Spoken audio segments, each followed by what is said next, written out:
Alrighty, about to go into the gym. I got asked some questions on Instagram and kind of in some DMs and stuff. And instead of answering back, I think it's always easier just to make a video. Then whoever wants to watch it, get the information, can get it, and who don't, and scroll past it or whatever. But someone asked me a very important question. They said, why now? Like, all the times over the years, why this time when I couldn't make it work before? And I think the big thing is, I think life is like a maze. You start at the beginning, you walk through, you go pretty well for a while, then you hit that wall, and then there's nowhere to go. So sometimes you got to back up. Sometimes you got to take a few steps back until you can get to the next corridor and go down there and then trace that route and see how far in you can get. And I just think over the years, I've gotten further and further into that maze, and you use a lot of the strategies and you use a lot of the mistakes you made to get better. That's one thing that's important about life. It's really not that tragic if you learn from it. So for me, yeah, I've been 300 pounds. I've been over 300 pounds 4 times in the last, I hate to even admit it, but probably in the last 10 years, I've been over 300 pounds 4 times. So why this time when the other 3 times I would lose and then gain it back? One, I'm getting more and more knowledgeable about diets and the effects they have on the body. For instance, like, I know now that I can't eat a carb-based diet because carbs stimulate my hunger hormone, and they make me just eat and eat and eat, and I never feel full. It's the test, okay?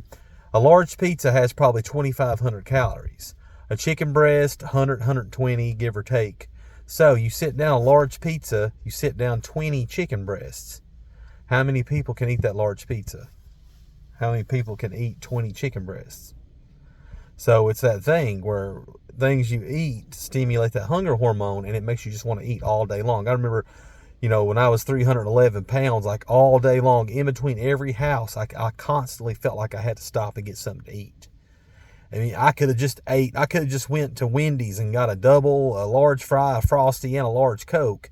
And an hour later, I was wanting to stop by the gas station to get 2 slices of pizza and a bag of Doritos, because I was just always felt like, oh my gosh, I don't have enough food. I remember sitting at home at night thinking, oh my goodness, it's 7 o'clock. I don't have anything to eat. And it's like, I've been eating all day. I'm probably up to 5,000 calories at that point. I've just got like this panic about, oh my goodness, there's nothing to eat. And it's that because that sugar and those carbs, it stimulates that hunger hormone. It stimulates just all of that addictive parts of your brain. And that's why I sympathize for people that ever got hooked on drugs or anything like that, because I know sugar and food is just, it's awful trying to get off that and trying to manage that. So now I'm smarter. I know on my diets, I got to stick to fats and proteins. Now, I can't say I can't eat some carbs here and there, but I've always got to keep that mindset, knowing where that road leads down.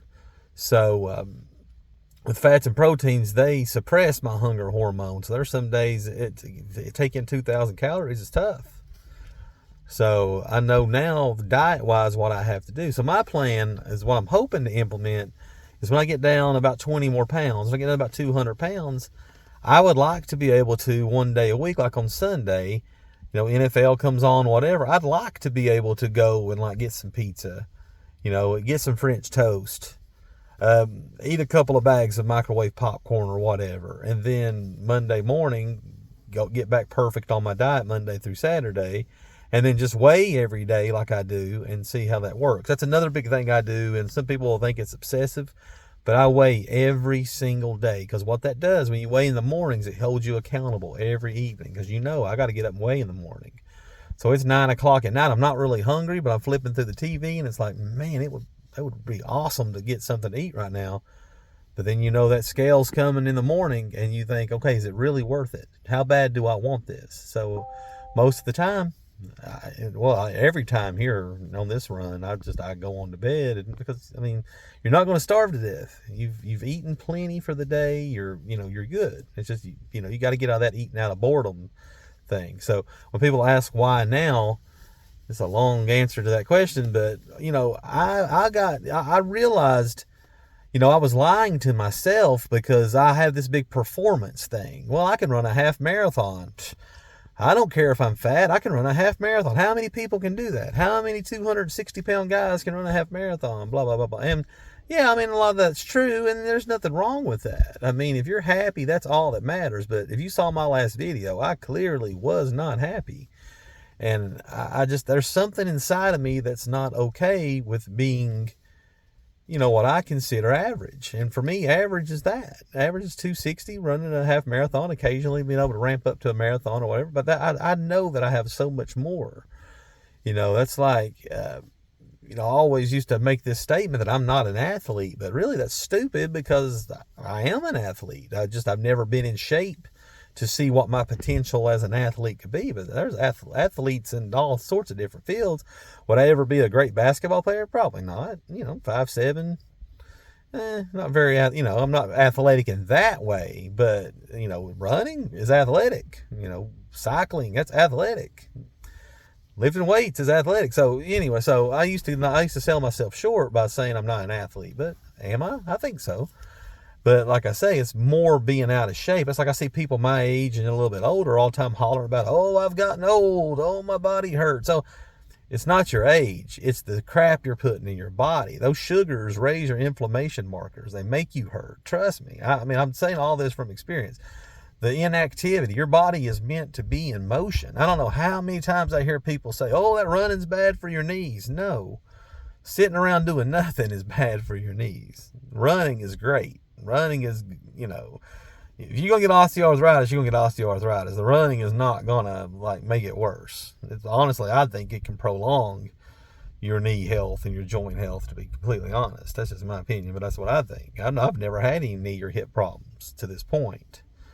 So anyway, now I just know that I've left a lot on the table. All those David Goggins videos, you get to heaven, God's got a clipboard of who you are, he's got another one of who you should have been, and you see all the amazing things you were supposed to do and you didn't do. That hit me hard. That resonated strongly with me. So now I want to fulfill whatever potential, whatever destiny that I have. I want to do that. I want to do Ironman. I want to do another ultra marathon. I want to do 100 miles. I want to get to run to 100 miles in 24 hours. Can't do that at 260.